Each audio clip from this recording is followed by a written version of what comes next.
Waktu lagi main di pantai, pernah nggak sih kalian kepikiran kenapa ya air laut itu rasanya asin? Nah, hari ini kita bakal bareng-bareng cari tahu jawabannya. Yuk kita mulai petualangan sains singkat ini. Pasti deh, hampir semua dari kita pernah nggak sengaja keminum air laut pas lagi asik berenang. Dan rasanya itu asin banget kan? Rasa asin yang khas itu ternyata bukan kebetulan loh. Ada cerita panjang di baliknya. Coba deh kita pikirin bareng-bareng. Air di sungai atau danau kan rasanya tawar, seger gitu. Tapi kok air di lautan yang luasnya minta ampun itu malah asin? Apa sih yang bikin mereka beda banget? Jadi, di satu sisi kita punya air sungai yang tawar, yang jadi sumber kehidupan, terus di sisi lain ada lautan, yang sama-sama penting tapi rasanya asin. Jadi sebenarnya apa sih bumbu rahasia yang ada di dalam air laut? Ternyata nih, rahasia kenapa laut itu asin justru nggak dimulai dari laut itu sendiri. Aneh ya, perjalanannya itu dimulai dari daratan.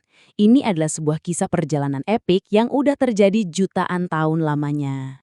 Jadi begini ceritanya, anggap aja hujan itu kayak kurir.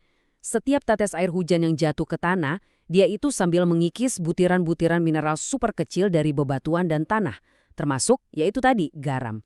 Nah, sungai-sungai kemudian bertugas jadi semacam jalan tol raksasa yang nganterin semua paket garam ini langsung menuju ke satu tujuan akhir, laut. Oke, jadi semua garamnya udah ngumpul di laut. Terus, apa yang terjadi? Nah, disinilah pemeran utama kedua kita muncul. Sang matahari. Apa yang dilakukan matahari ini jadi kunci dari semua teka-teki kita. Sinar matahari itu kan panas ya. Panasnya itu bikin permukaan air laut jadi hangat. Dan sebagian airnya berubah jadi uap, terus naik deh ke langit. Proses inilah yang kita kenal sebagai penguapan atau evaporasi. Uap air ini nantinya bakal ngumpul jadi awan. Tapi, ini bagian paling pentingnya. Ternyata cuma airnya aja yang bisa menguap. Garam dan mineral lainnya itu terlalu berat, jadi mereka nggak bisa ikut terbang ke atas. Mereka semua tertinggal di lautan. Bayangin, proses ini terjadi terus-menerus selama jutaan tahun. Airnya diangkat ke langit, tapi garamnya terus aja numpuk di bawah.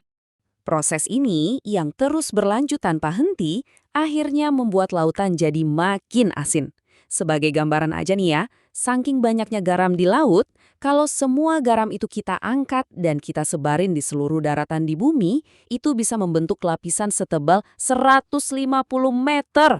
Wow, kebayang nggak tuh? Prosesnya itu mirip kayak kita masukin 1 sendok garam ke segelas air setiap hari. Awalnya mungkin nggak terlalu berasa, tapi lama-kelamaan airnya pasti jadi asin banget. Nah, itulah yang terjadi sama lautan kita, tapi dalam skala waktu dan ukuran yang jauh lebih besar. Oke, pertanyaannya sekarang, gimana nasib para penghuni lautan? Ikan, penyu, dan teman-temannya.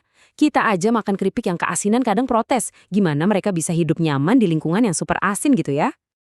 Ternyata alam itu emang udah nyiapin semuanya. Ikan-ikan laut itu punya sistem super di tubuh mereka. Jadi, di insang mereka itu ada sel-sel khusus yang fungsinya kayak filter, yang bisa membuang kelebihan garam dari tubuhnya. Keren banget kan? Jadi mereka tetap bisa seimbang walaupun hidup di air asin.